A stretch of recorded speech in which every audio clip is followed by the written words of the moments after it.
Assalamualaikum warahmatullahi wabarakatuh.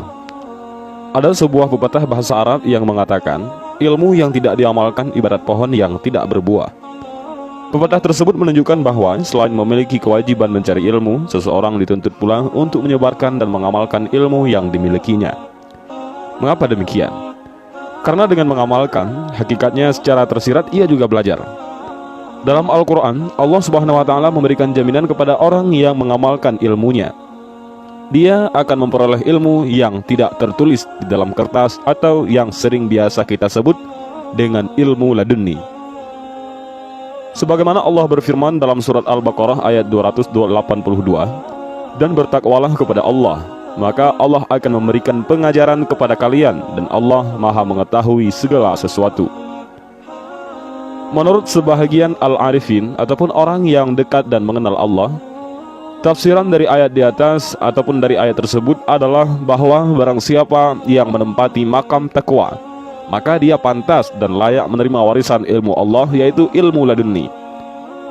Menurut sebahagian ulama, ilmu laduni merupakan ilmu yang diletakkan oleh Allah di dalam hati para kekasihnya ataupun waliullah.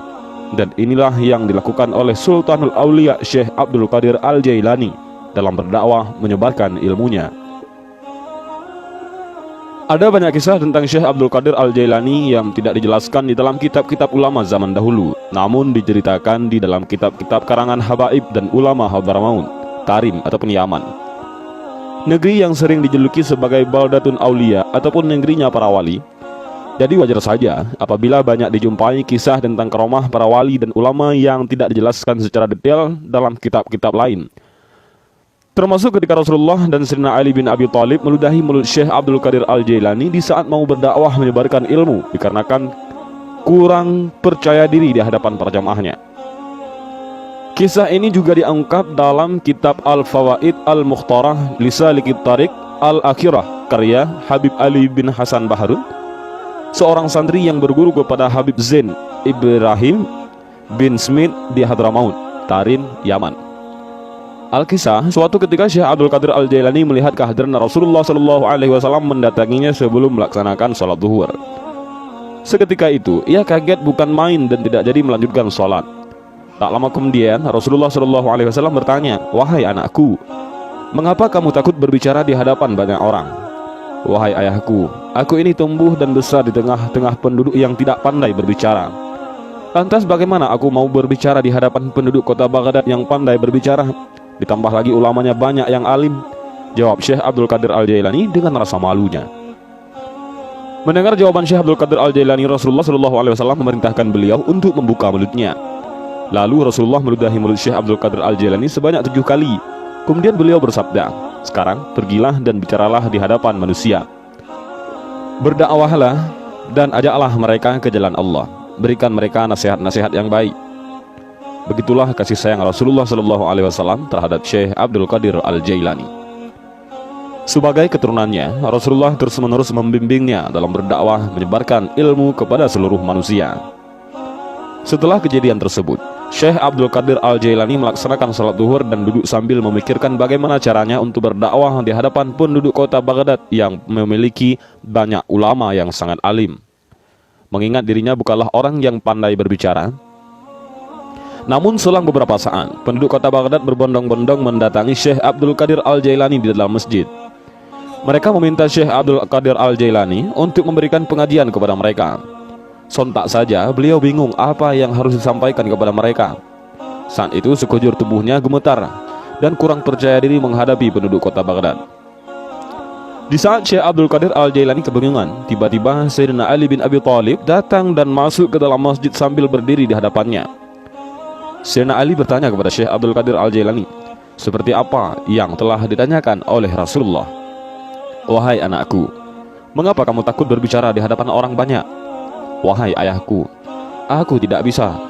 Tubuhku dari tadi gemetar dan aku grogi di hadapan sekian banyak orang ini," jawab Syekh Abdul Qadir Al-Jailani menjawab tanpa rasa malunya. Tak ingin menunggu lama, Sayyidina Ali memerintahkan Syekh Abdul Qadir Al-Jailani untuk kembali membuka mulutnya sebagaimana perintah Rasulullah sebelumnya. Lalu Sayyidina Ali meludahi mulutnya sebanyak 6 kali. Hal itu membuat Syekh Abdul Qadir Al-Jailani heran. "Mengapa engkau, wahai Sayyidina Ali, hanya meludahi mulutku 6 kali, sedangkan Rasulullah 7 kali. Tanya Syekh Abdul Qadir Al-Jailani. Ini merupakan adab kepada Rasulullah dengan tidak melebihi darinya, jelas Sayyidina Ali. Setelah kejadian tersebut, Sayyidina Ali bersembunyi dan mengintip apakah Syekh Abdul Qadir Al-Jailani masih takut dan gemetar berbicara di hadapan penduduk kota Baghdad ataukah tidak. Mungkin berkah dari ludah Rasulullah SAW dan Sayyidina Ali, akhirnya beliau mulai berbicara dan berdakwah di hadapan mereka tanpa ada lagi rasa gemetar dan takut dalam dirinya. Jika kita memahami alur kisah inspiratif ini, ada hal yang sangat menarik dan yang perlu kita contoh, yaitu mengapa Sayyidina Ali hanya meludahi mulutnya Syekh Abdul Qadir Al-Jailani 6 kali. Disinilah kita perlu melihat betapa adabnya Sayyidina Ali dan begitu mulia beliau. Hingga masalah sepele saja, beliau tidak mau melebihi apa yang telah dilakukan oleh Rasulullah. Itulah mengapa begitu sangat pentingnya adab dalam kehidupan sehari-hari. Karena dengan adablah derajat seseorang akan diangkat oleh Allah. Terbukti seperti adab Syekh Abdul Qadir Al-Jailani, Allah angkat derajatnya dan menjadikannya raja dari seluruh para wali.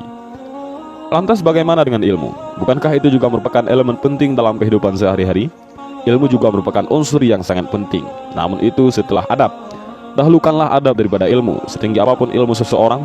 Tetapi jika ia menjadikan akhlak sebagai elemen yang kedua setelah ilmu, maka sungguh tidak berharga ilmu tersebut. Dan inilah sedikit kisah tentang Syekh Abdul Qadir Al-Jailani yang bertemu dengan Rasulullah SAW dan bertemu dengan Sayyidina Ali radhiyallahu anhu. Mudah-mudahan video ini bermanfaat. Wallahu a'lam bishawab. Assalamualaikum warahmatullahi wabarakatuh.